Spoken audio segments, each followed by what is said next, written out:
नमस्कार मित्रांनो, स्वागत आहे तुमचं मराठी टेक मित्र आपल्या यूट्यूब चॅनलमध्ये. महाराष्ट्रामध्ये वेगवेगळ्या जिल्ह्यांमध्ये अतिवृष्टी, पूर यासारखी परिस्थिती निर्माण झालेली आहे.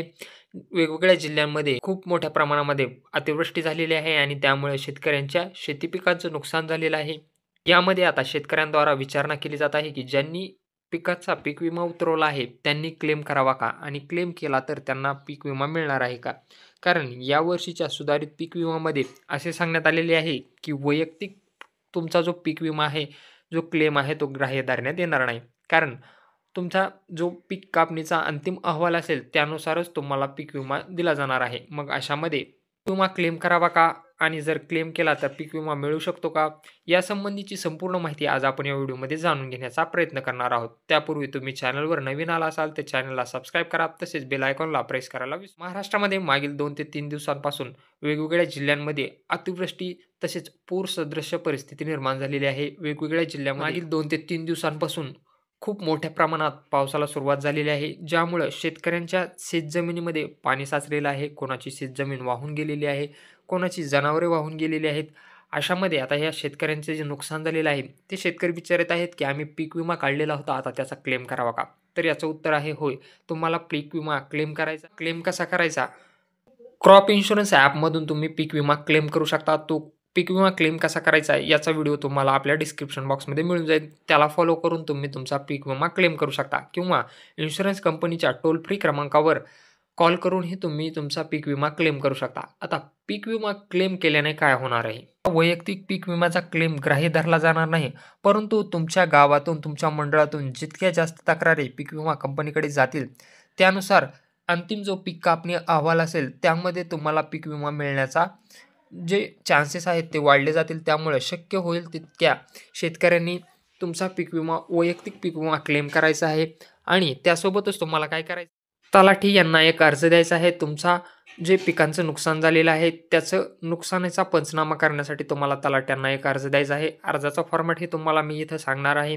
तसेच तुम्हाला तुमचे जे शेती पिकाचं नुकसान झालेलं आहे, त्याचा नोट कॅमेऱ्यामध्ये जिओ टॅगिंगचा फोटो काढायचा आहे. त्यासाठी तुम्हाला कॅम नावाचं ॲप्लिकेशन घ्यायचं आहे. नोट कॅम नावाचं ॲप्लिकेशन याला तुम्हाला परमिशन द्यायची आहे while using the app. While using the app. त्यानंतर तुम्हाला तुमच्या शेतामध्ये जायचं आहे. तुमचं GPS लोकेशन ऑन करायचं आहे आणि तुमच्या शेती पिकाचं जे नुकसान झालेलं आहे त्याचा फोटो काढायचा आहे आणि सेव्ह करत असताना तुम्हाला त्याचं नाव, तुमच्या शेतकऱ्याचं नाव आणि गट क्रमांक द्यायचा आहे आणि तो फोटोची प्रिंट काढून तुम्हाला त्या अर्जासोबत जोडायची आहे. महाराष्ट्रामध्ये अनेक भागामध्ये अतिवृष्टी झालेली आहे. काही ठिकाणी तर ढगफुटी सदृश्य परिस्थिती आहे. पावसामुळे झालेल्या नुकसानीमुळे अनेक ठिकाणी अक्षरशः शेतजमिनी पूर्णपणे खरवडून गेलेल्या आहेत. पुराच्या पाण्यामुळे विहिरी गाळाने भरलेल्या आहेत, तर काही ठिकाणी लोकांचे जे ड्रीप होते तेही वाहून गेलेले आहेत. यामध्ये आता प्रशासनाकडूनही पंचनामे करण्यास सुरुवात झालेली आहे. परंतु जर प्रशासन पंचनामे करत नसेल, तर त्यासाठी तुम्हाला स्वतःहून काय करायचं आहे? तुमच्या परिसरामध्ये झालेल्या नुकसानीची तक्रार संबंधित तलाट्याकडे तातडीनं द्यायची आहे. त्यासाठी अर्ज कसा करायचा आहे आणि सोबत तुम्हाला जिओ टॅगिंगचा फोटो जोडायचा आहे. अर्ज कसा करायचा आहे? चला तर मग पाहूयात. पाहू शकता अर्जामध्ये प्रति माननीय तलाठी साहेब तुमच्या सज्जाचं नाव लिहायचं आहे, तालुका, जिल्हा लिहायचा आहे. त्यानंतर विषय पावसामुळे किंवा गारपीट किंवा अवकाळी पावसामुळे झालेल्या पिकाच्या नुकसानीसाठी पंचनामा करून नुकसान भरपाई मिळण्याबाबत अर्ज. महोदय, मी खाली सही करणार. त्यानंतर तुमचं संपूर्ण नाव येणार आहे.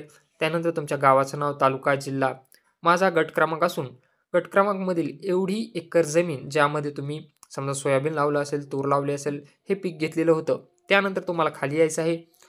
दिनांक या रोजी झालेल्या अवकाळी पावसामुळे किंवा गारपिटीमुळे माझं पीक पूर्णपणे नष्ट झालेलं आहे. त्यामुळे मला मोठं आर्थिक नुकसान सहन करावं लागत आहे. तरी माझ्या शेतावरील पीक नुकसानीचा पंचनामा करून नुकसान भरपाई मिळवून देण्यात यावी, ही नम्र विनंती. सोबत जिओ टॅगिंग केलेल्या पीक नुकसानीचा फोटोही मी जोडलेला आहे. तसेच पंचनामा करण्यासाठी आपल्या कार्यालयाकडून लवकरात लवकर संबंधित अधिकारी, तलाठी, कृषी सहाय्यक यांना पाठवावे अशी विनंती. आपला विश्वासू. त्यानंतर तुम्हाला खाली तुमचं नाव, तुमचा पत्ता, दिनांक, मोबाईल क्रमांक टाकायचा आहे. स्वाक्षरी करायची आहे आणि याच्यासोबत नोट कॅमेऱ्यामधील जो तुमच्या पीक नुकसानीचं, तुमच्या पिकाचं जे नुकसान झालेलं आहे त्याचा फोटो तुम्हाला जोडायचा आहे. हा जो अर्ज आहे तो तुम्हाला तलाट्याकडे द्यायचा आहे आणि याची एक पोहोच तुम्हाला ठेवून घ्यायची आहे. सोबतच तुम्हाला पीक विमा कंपनीलाही क्लेम दाखल करायचा आहे. हे 2 पर्याय तुमच्याकडे उपलब्ध आहेत. हे 2 पर्याय तुमच्याजवळ उपलब्ध आहेत. तुमच्या पिकाचं जे नुकसान झालेलं आहे त्या नुकसानीची भरपाई तुम्हाला याद्वारे मिळू शकते. तर अशा प्रकारे तुम्हाला 2 कामे करायची आहेत. एक तलाठी यांना अर्ज द्यायचा आहे पंचनामा करण्यासाठी आणि वैयक्तिक पीक विमाही क्लेम करायचा आहे. तर असा हा महत्त्वपूर्ण असा व्हिडिओ होता.